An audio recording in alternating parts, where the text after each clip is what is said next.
예, 이제 저희 한 주간의 정치 소식 이데일리 정치부의 가장 유망주자 우리 김유성 차장님이랑 같이 한번 짚어보겠습니다.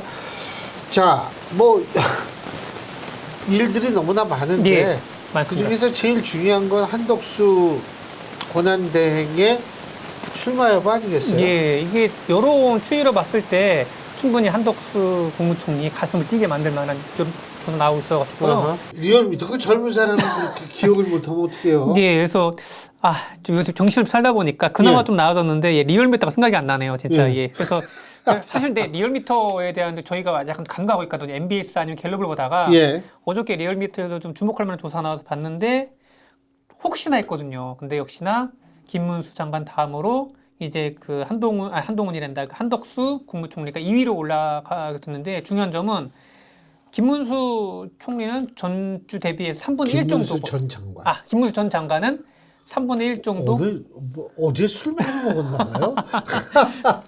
죄송합니다. 그래서 예. 김문수 장관은 9% 정도 나왔고요. 예. 예, 그다음에 저기 뭐죠? 한덕수 국무총리는 이제 한 6% 정도, 8% 정도 나와가지고요. 좀 약간 주목할 만한 여기 결과였습니다. 차이가 뭐냐면 예. 한국갤럽조사에서는 2% 나왔잖아요. 예. 근데 이건 자유응답이잖아요. 예. 이거 나왔을 때 많은 전문가들이 그랬어요. 자유응답하라 그러면 2% 나오는데 만일 말이에요. 이게 자유응답이 아니라 선다형으로 물으면 이거보다 훨씬 높다. 제가 볼 때 리얼미터 선다형으로 물어봤어요. 예. 그러니까 쭉 나열해 놓은 다음에 누구를 지지하십니까? 이런 예. 식으로. 근데 뭐 어쨌든 제가 볼 때에는 그래서 한덕수 예. 총리가 나오느냐 안 나오느냐. 오늘 권성동 원내대표 예. 한덕수 권한대행 경선에 불출마한다. 예. 자꾸 그렇게 경선 흥행에 이게 빨간불이 켜지도록 그런 식으로 얘기하지 말라. 근데 제가 그거 좀 유심히 봤는데 경선에 불출마와 대선 불출마는 천지 차이거든요. 예. 그럼 뭐 한 총리는 뭐 아직 뚜렷하게 입장을 밝힌 것도 없고 막판까지 소임을 다하겠다 이 정도라서 이거 갖고도 좀 정치부 기자들이 해석을 많이 하고 있습니다. 이게 소임이라는 게 국무총리로서 권한 대행의 소임이냐 아니면 본인에게 마지막으로 주어진 국정 아니면은 뭐 국가를 위한 소임이냐 이거에 대한 해석을 좀 많이 하고 있습니다. 우리가 마지막 소임이라고 그러면 우리가 마지막 소임이라고 얘기하면 뭐라고 사람들이 알아들을까요? 오늘 막방인가 뭐 이 정도로 생각하겠죠. 예. 그렇죠. 아니 근데 예. 한덕수 권한 대행이 이게 사실은 일각에서는 그런 얘기도 있잖아요. 뭐냐면 한덕수 권한 대행 때문에 오세훈 서울시장이 드롭했다. 예. 네? 그러니까 안 나오면 괜히 드롭한 거 아니에요? 예?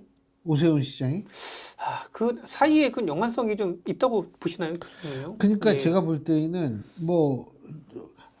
그 TV조선 단독 보도에 따르면 한덕수 권한대행과 오세훈 시장이 몇 번 만났더라고요. 예. 불출마 선언한 날도 아마 만났다 뭐 이런 보도로 본 것 같은데 이게 생각해 보세요. 자, 한덕수 권한대행이 행정가인데 왜 오세훈 시장 물론 오세훈 시장도 행정가지만 오세훈 시장을 왜 그렇게 자주 봤겠어요? 왜 만났겠어요? 전 이거부터가 한덕수 권한대행이 출마를 전제로 한 것이고 오세훈 시장 같은 경우에는 한덕수 권한대행이 나온다라고 했을 때 본인은 더 입지가 지지율이 입증에서 좀 불리해질 수 있다라고 생각하거나 이미지 겹치는 것도 많잖아요. 한덕수 권한대행도 행정가지고 오세훈 시장도 이거 다선 서울시장의 행정가 뭐 이런 이미지가 또 겹치는 것도 있어서 이래저래 제가 볼 때는 그만둔 거 아닌가라는 생각이 들거든요. 왜냐하면 한덕수를 꼭 집어서 얘기를 했으니까 오세훈 시장.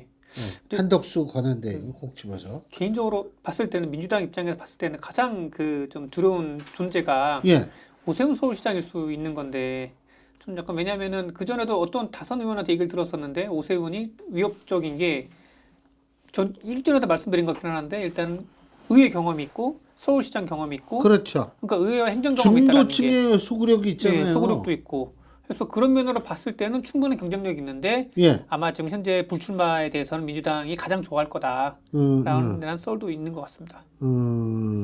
근데 뭐 어쨌든 그런데 그 국민의힘 어떻게 후보 등록 마감했어요? 아직 안 했죠? 오후 5시까지이고요. 네. 그래서 오늘 아마 몇 명 정도 한지 국회 반장이시잖아요. 여당 반장이신가? 아니요, 네? 제가 이제 야당 야당 반장이고요. 반장이신가? 근데 지금 봐서는 거의 한 6, 7분 정도, 7, 8명 정도 나오는데 오늘 그거밖에 안 돼요?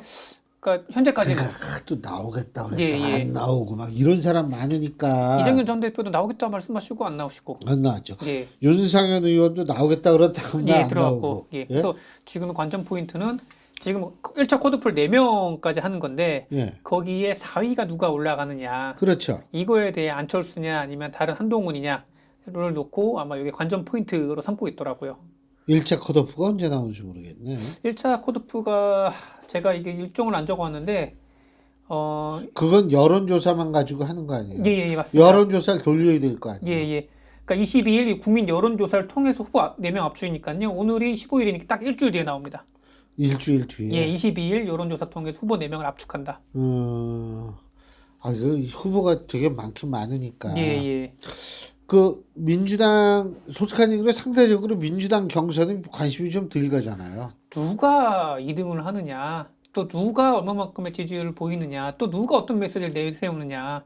그 메시지가 중요한 게 기왕 2등, 3등 할 거 반면 기치를 내세우냐, 아니면 나는 그때 이재명 응원한다 이런 식으로 나오는 거냐 따라서 좀 달라지지 않을까 좀 관전 포인트가요. 근데 민주당은 그러니까 국민의힘은 이틀 받잖아요 후보 등록을. 예. 민주당은 하루 받잖아요. 예. 그죠? 오늘입니다. 예. 예, 그것만 보더라도 알 수가 있어요. 예. 예, 여러 가지 함의가 있다라는 생각이 드는데 뭐 그래도 순회는 한 모양이에요. 예. 지금 지역 4군데 그러니까 예. 한 군데는 이제 킨텍스니까요. 결과적으로 봤을 때 지방 3군데를 도는데 호남 그다음에 충청 그다음에 저기 뭐 영남 이쪽을 도는데 예.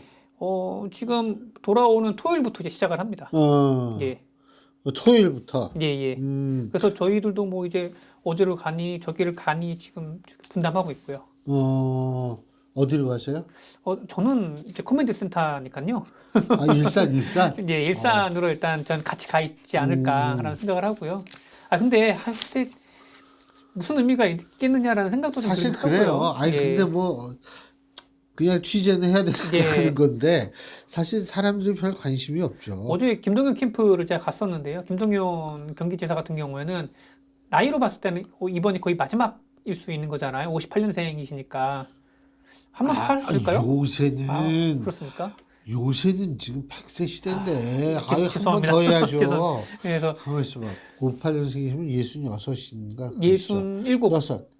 아니 우리나라 나이로 67인데 예. 만으로 하면 66 정도 되셨을 거예요. 그럼 66이면 다음번이 그럼 다음번이 70이 넘으시네. 예. 근데 그렇게 따지면 한덕수 국무총리도 나오면 안 그렇죠. 되죠. 맞아요. 예. 한덕수 총리 지금 70 넘었죠. 48년생인가? 그럼 49년생인가? 예, 꽤 나이가 있으십니다. 그러니까 국회 최고령자가 42년생 박지원 의원이신데 그분보다 6살 연하로 알고 있거든요. 그럼 48년생. 일은 한테 78살, 77살. 77살. 그러니까 퇴임하신다고 하시면 진짜 막말로 대통령 퇴임하신다고 하면 80 넘으시는 거죠. 뭐 미국은 그런 경우가 많으니까. 예. 근데 뭐 하여간 제가 볼 때 이거 민주당 대선은 조금 관심이 덜 가는데 또 하나 중요한 것은 지금 잠룡들이 저마다 얘기하는 게 용산은 안 가겠다. 내가 당선돼도. 어떻게 보세요?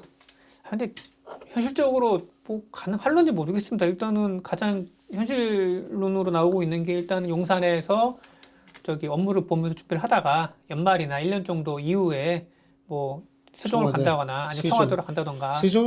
세종에 가면 개헌을 해야 돼요. 헌법을 바꿔야 됩니다. 예.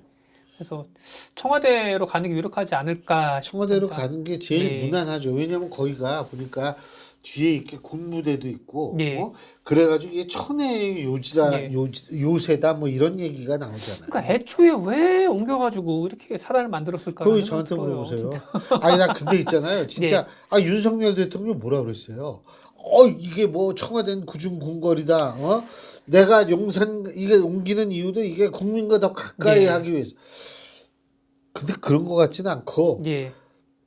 제가 볼 때는 그냥 제일 무난 저도 그래서 어떻게 그 진짜 좀 청와대는 좀 깊숙이 들어가 있잖아요. 예, 근데 예. 용산 그렇지 않으니까 어떻게 좀 잘 좀 해볼래나 그랬더니 결국 나와 있는 예. 그게 결론은 뭐냐면 지금 뭐 이 모양이 꼴이죠. 예. 근데 글쎄요, 제가 볼 때는 옮기긴 옮겨야 돼요. 거기는 다시 국방부 들어가고 예.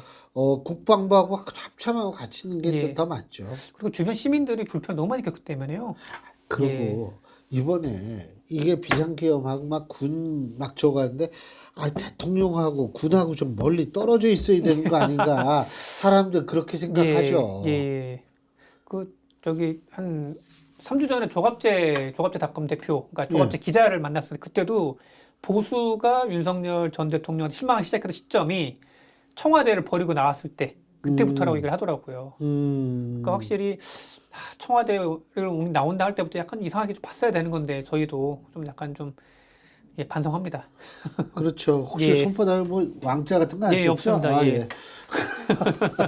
아우 난 복자에다 하나 써놓고 다니까 이런 생각을 좀 했는데 어쨌든 이게 옮기긴 옮겨야 되는데 예. 저는 세종으로도 가득은 임시적으로 갈 수밖에 없어요. 그리고 이 도시사회에서 관문도시라는 게 있거든요. 예. 관문도시라는 게 뭐냐면 예를 들면 독일 같은 게 프랑크푸르트가 관문도시예요. 뭐냐면 외국 사람들이 가장 손쉽게 맨 처음에 갈 수 있는 곳이 관문도시인데 예. 그게 서울이에요. 우리나라 인천공항. 근데 이게 세종에는 인천공항에서 내려가지고 그것도 기차 타고 오든지 예. 청주공항에 내릴 수는 없는 거 아니에요. 그렇죠. 예. 네? 그렇기 때문에 이게 그렇게 간단한 문제가 아니에요. 이게 세종으로 옮긴다는 예. 게. 그래서 좀 여러 가지로 생각을 예. 이번에 좀 잘해야 될 것 같은데 저는 제가 좀 바라는 것은 어쨌든 용산에 좀 안 들어갔으면 예. 좋겠어요. 난 아주 거기 아주 심란해요. 예. 거기 보면. 그리고 서울을 유지를 하는 게 어떤 한반도에 우리가 합법적인 정부란 정체성을 가져갈 수 있기 때문에 서울은 꼭 좀 유지하면서 사셔야 되지 않을까. 이것 때문에 개헌할 거면 딴 거 다 고칠 거 많으니까 근데 개헌 없으면 세종으로 못 간다. 왜냐면 헌법재판소가 이렇게 결정했기 때문에. 아이고 한번 봅시다. 예. 그래요. 경선도 쫓아다니시고 이제 여러 가지로 참 그러실 텐데 넘어지지 마시고 다 나셨네 이제. 이거 어떻게 또 보셨습니까 또. 다 났어요 진짜. 예. 아무렇지도 않네. 예. 오늘 수고하셨어요. 고맙습니다. 예, 감사합니다. 예.